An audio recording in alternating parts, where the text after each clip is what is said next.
Welcome to this unusual day. There has been a Facebook and Facebook and Instagram outage all day today. I don't know who's going to be on. I think if you're watching me on YouTube, you should be able to see me just fine, but I'm not sure about Facebook. I hope everybody's had a great weekend. I am still a little exhausted if I'm being totally transparent from our opening. I was hoping to have a little bit more downtime, but that's okay. That's okay. I'll recover when I'm not right now. All right, I can see YouTube. If you're over there, say hi. I'd love to introduce myself. Let me try, or for you to introduce yourself, I should say. Let me get Facebook up. So my name is Darlene, and I'm with Featherweight Dr. Sand Creek Quilting here in Sandpoint, Idaho. We just opened our brand new brick and mortar. The brick is supposed to be punny. I'm just kidding. It just was a good insulator.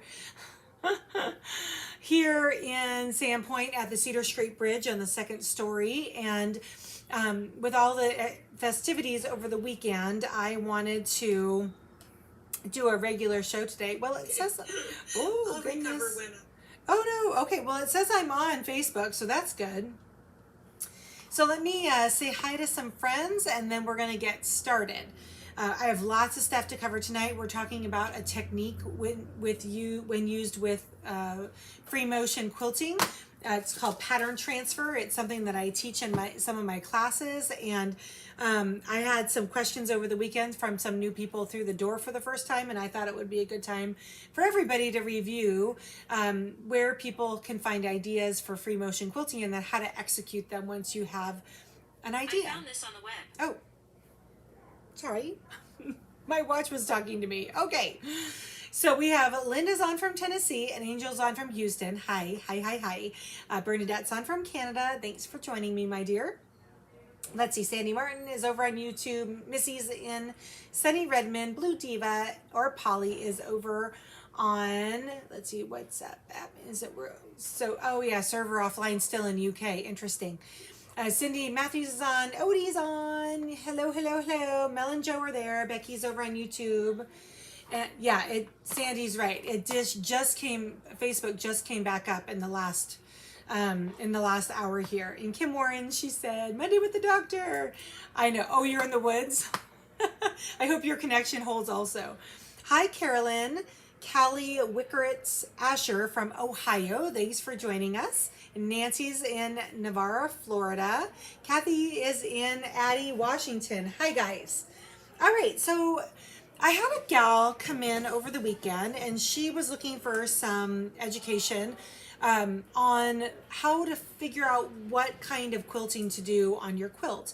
And I actually get asked this question a lot. People get tired of doing the same thing over and over again, and they want to be able to know where to find new patterns, new ideas. My whole thing, hi guys, thanks for joining me.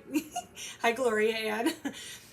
My whole thing is that I like people to break things down to continuous line quilting designs and to be able to work one block at a time. When you're talking about quilting on a home sewing machine, whether it be a tiny little Singer Featherweight or your big modern machine, you really should only work within 6 to 8 inches at a time. When you go to a beautiful quilt store and you see a fabulous all over quilting pattern on a quilt, it usually is because they were long armed. So when you long arm a quilt, they use these very large digital or paper patterns that goes end to end, and they're called pantographs, and you can't really achieve that kind of look, that all over kind of quilt wash with your home sewing machine. So you have to be able to, work within one block at a time. So specifically what the lady was asking about over the weekend at the opening was, how do I do this? And I was able to give her some pointers. There is a pattern collection that I found many years ago now. I believe that most of these things, it is working. Facebook should be working, yes. It's one of those things that are probably not, at least the first edition, still in print anymore, but you might be able to find them on Amazon. But there is a fabulous pattern series called Follow the Line Quilting Designs. The reason, and she has many, many editions, this Mary Covey designer. The reason why I like these particular books is because they are all coordinating sets. So within each edition, each cardboard box of these, there are 20 coordinating sets. And what I mean by coordinating sets is, let's just say for a second you were doing a like an ocean quilt. You were doing like a seashore, something with seahorses, something under the water at the beach, and you were looking for some ideas on how to quilt it. Well, this is my favorite because within these quilted design, these coordinating sets are your setting triangle, your setting square, and then your setting border, including your corner. So you might be wondering to yourself, well, that's great, Darlene. I'm glad I can look at that on a piece of paper, but how do I get that over to my quilt? I'm so glad you were thinking that. So what you do is you trace on some type of a medium for pattern transfer. The I use gold. Sorry, could you say? Cheese and crackers, that scared me. Okay. I really like Golden Threads paper. We carry this in the store. It's not available on the website for purchase, but it is available at the store in person, and it's called Golden Threads paper. It is a bit of, it's kind of like tissue paper. I would like to think for the money that it has some type of chemical makeup that makes it a little bit more stable.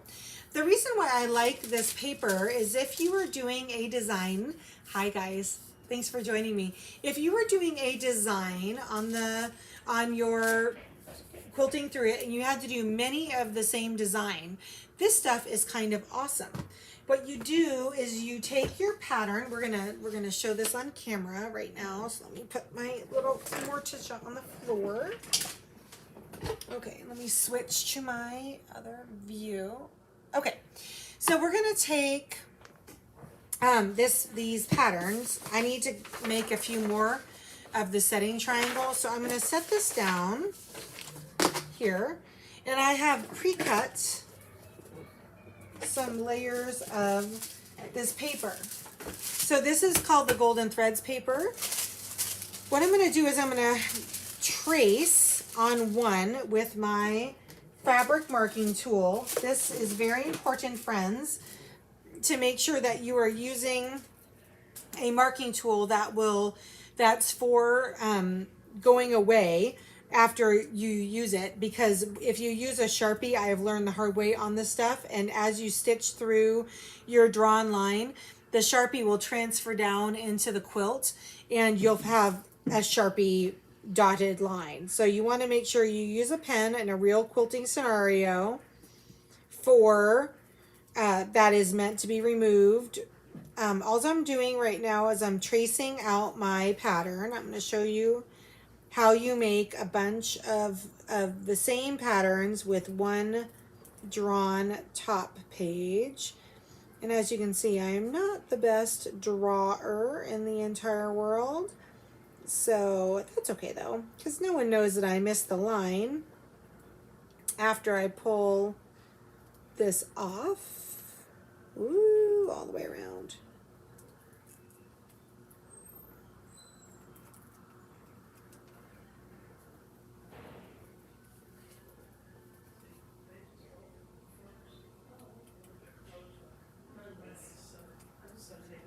All right, so I have traced one pattern on my top sheet. Now, this is the genius of this Golden Threads paper.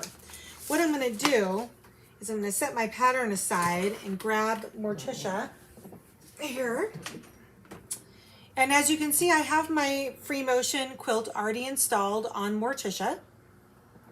What I'm going to do is I'm going to unthread Morticia because I'm going to needle press let me make sure I'm totally set up here for, so I'm going to use blue painter's tape to cover my feed dogs. If you have a Supreme slider, which is one of those Teflon sheets, you can use the Supreme slider. Those are offered on the website, by the way. We do have the sliders. They do cover your feed dogs also, and then you don't need to use painter's tape to cover them, although I do recommend using some kind of painter's tape somewhere else on the machine just to hold that in place, because I have stitched right through. My Supreme slider has slid out. So all I'm doing is I'm layering about 4 layers of this up. And what I'm going to do is I'm going to needle press my line on here. And at that time, I am then needle pressing multiple patterns at the same time. And then I'm just grab a pin so this doesn't slide around on me. Okay. So all I'm going to do is I've unthreaded my machine. There are no threads in here, and I'm just going to basically follow my pattern around, needle pressing.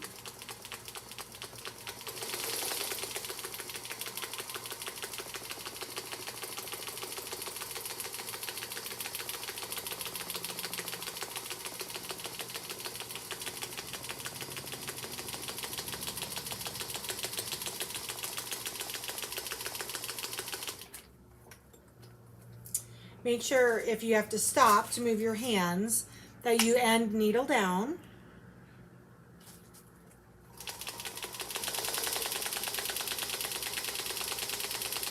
So I do not have any thread in here now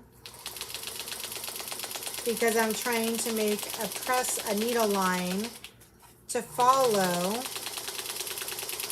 I know that you can layer about 15 sheets up, and I know the exact number because one time I thought I was being all fancy and thought I would do way more than that at the same time, and the bottom of the pile slid out and I ruined a bunch of patterns instead of creating them.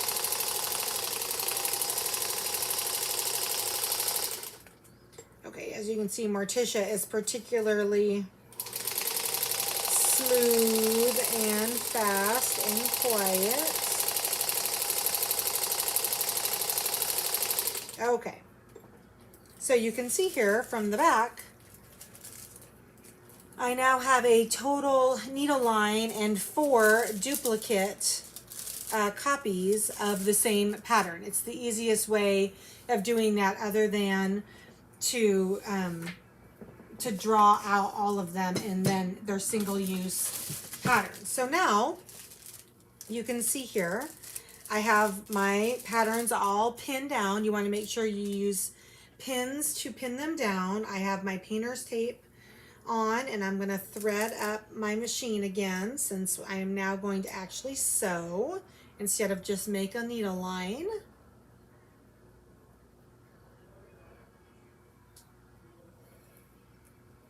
So thread this up.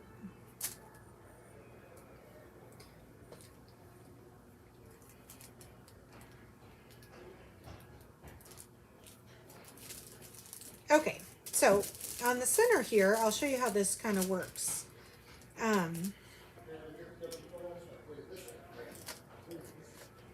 I need to put my bobbin in. Sorry.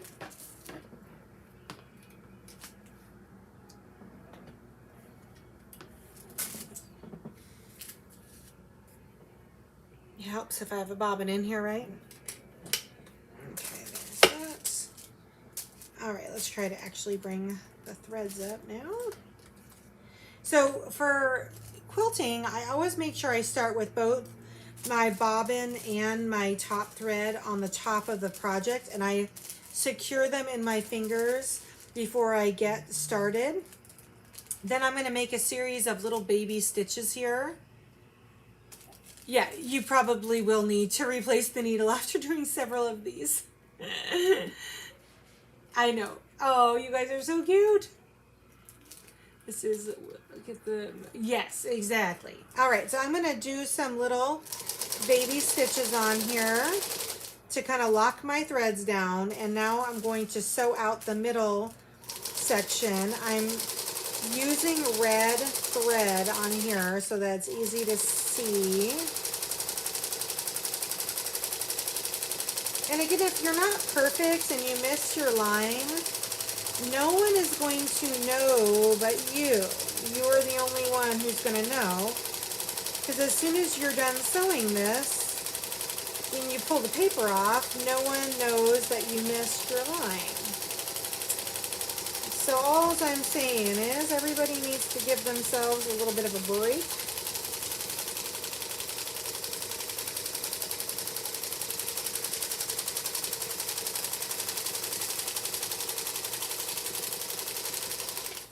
Then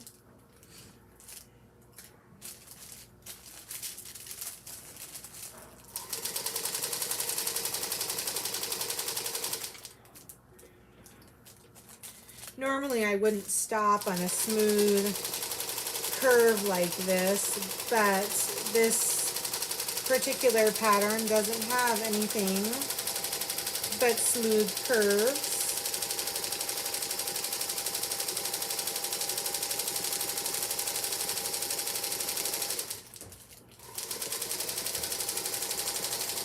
It's usually really hard to pick. Here comes a pin, so I'm gonna take this out. Really hard to do a smooth pickup like that. That wasn't very smooth. Okay, and that's the end of the motif. So you can see here from the back of my project that I have made a little snowflake. When it's actually the sea star thing, and I had scissors. What did I do with them? Oh, there. Okay. So let me go back up here. Hi. Okay. So with this, so I did the center panel. Now I'm going to do the setting star. You can see it a little bit better from the back because I have red thread on. So now I'm going to go through and do the thing. I ran the other patterns, these other patterns, so that I could do the other setting squares on the other side. But let me just do the one to show you guys how this works, and then I'll show you how it comes off. The paper comes off.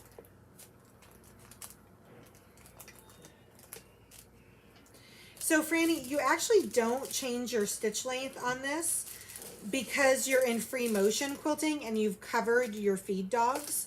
You can't technically change your stitch length because you are the human stitch regulator.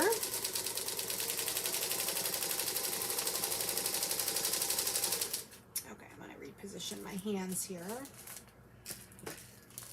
And I want to cut this thread off so it doesn't get in my way.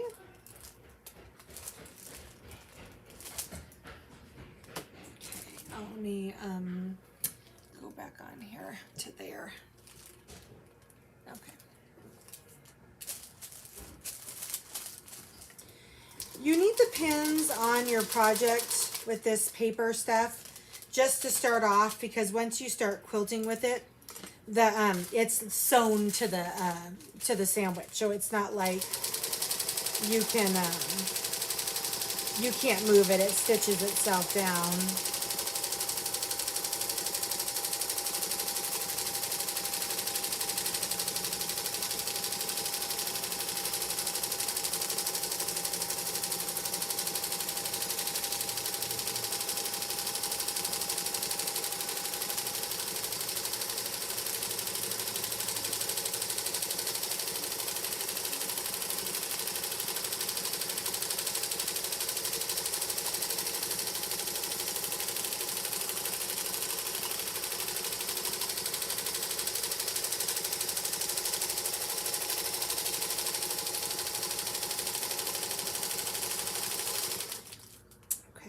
One more pin in the way here.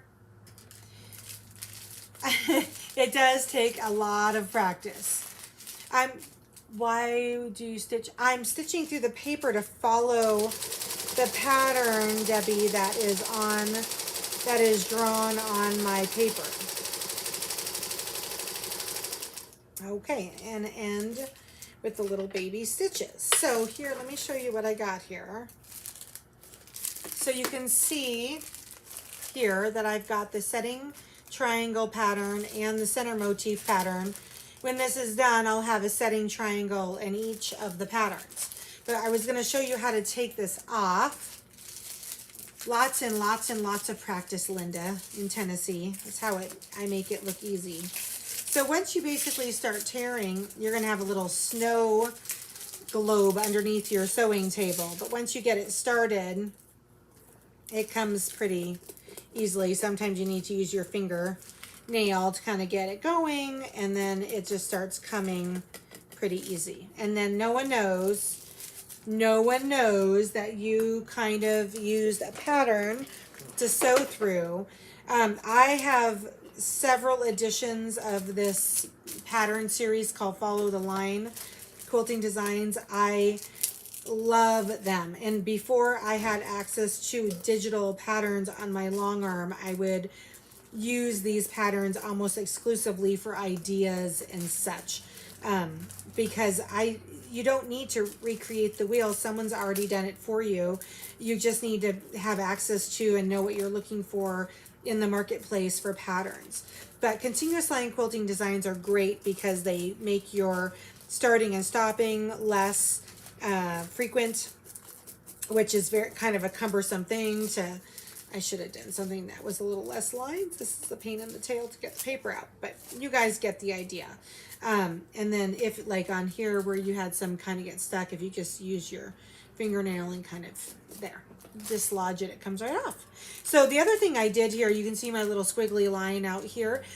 Whenever I'm getting ready to do a new quilting design, I always make sure that I tension the machine out here in the gutter. Mary was right. I always make sure I tension the machine out here to make sure that my stitches are individual, both bottom and top. And then once I have it tensioned, then I know I can go to my sandwich. It means, oop, oop, oop, there. Oh, goodness, sorry, guys. Oop, there. Here I am. It means that you have less to do with a seam ripper if you make sure your machine is tensioned properly before you start. So, oh, good. You found good. You found it out there. Good. I'm glad it's still available on Amazon. The paper I do have in the shop, Joanne, but it is really expensive for me to ship because I only have the big 24-inch rolls. I'm going to get the 12-inch rolls in next. And when I do that, then I'll be able to sell online. The free shipping thing on the website kind of kills me with huge bulky products like that because the shipping is so expensive. I do have the Supreme sliders on the website. Those are available to be shipped through the website, and they're the notion that slides onto the bed here and makes everything kind of a skating rink. You can use it on your modern machine also. All right. Oh, freezer paper, that's a good idea too, Polly. Freezer paper is another good medium for, so are you quilting on the, nope, I'm quilting on the front, Bernadette. No need to mark the fabric. Exactly. Good job, you guys. You're answering each other's questions. Yay. All right. I really want to thank you guys for such a great opening weekend. We had banner sales on the web and obviously in the store. We had nothing else to judge it against. My heart is happy and I am tired. So those are two good combinations for me. It means I worked really hard. And I love my job, so it makes it easy. All right, friends, I am going to pop off. You can order the paper from Amazon, Joanne, the quilted threads. Vellum paper, I think, is too, Kathleen's asking about vellum paper over on YouTube. I think it's too thin. I think it's going to disintegrate when you start stitching through it. I'm not sure about newsprint. I have tried tissue paper and it does work too. It just really depends on what kind of thread you're using. You can make copies of the patterns to stitch onto copy paper, yes, and if you need to resize, like for instance, this particular pattern was set to a 6.5 or a 7-inch block. If you had a 4-inch block or a 5-inch block, you could resize this on your computer by scanning it and then resizing it in your computer. Oh, you're going to come back in Friday? I'll be here, Kathy. I'll be here. Awesome. All right. Thank you so much. Now to restock. I know. You guys cleaned me out of aprons, and almost, we have like 6 of the Sip and Sew tumblers left. I bought dozens of them. So we are all going to look pretty darn fancy on Friday's Sip and Sew with our special cups.